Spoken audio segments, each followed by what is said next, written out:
Ironically, however, the very innovations that are making possible dramatic improvements in human well-being are also creating new problems which raise the specter of an alarming and possibly catastrophic disaster to the biosphere we live in.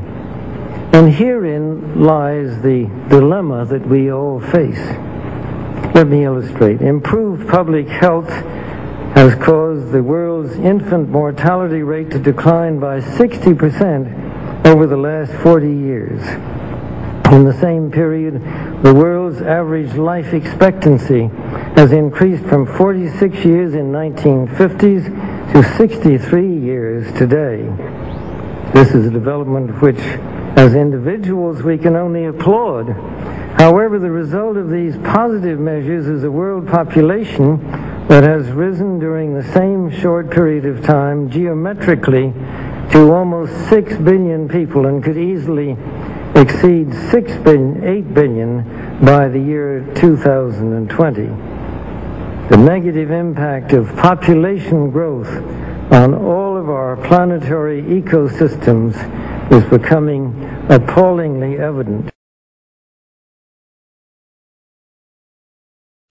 The rapid growing exploitation of the world's supply of energy and water is a matter of deep concern, and the toxic byproducts of widespread industrialization have increased atmospheric pollution to dangerous levels.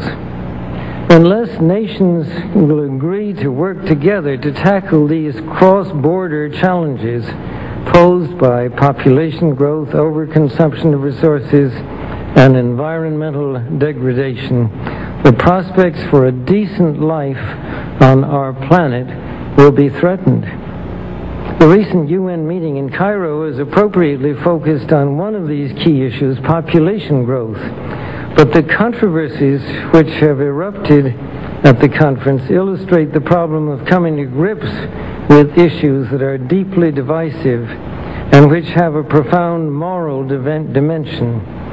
The United Nations can and should play an essential role in helping the world find a satisfactory way of stabilizing world population and stimulating economic development in a manner that is sensitive to religious and moral considerations. Economic growth is, of course, an inevitable corollary of a growing population and is essential to improve standards of living. But without careful coordination, unrestrained economic growth poses further threats to our environment. This was a major subject of discussion at the conference in Rio de Janeiro on the environment 2 years ago. The focus then was on sustainable growth and global development. It was pointed out at the conference that growth is most efficiently managed by the private sector,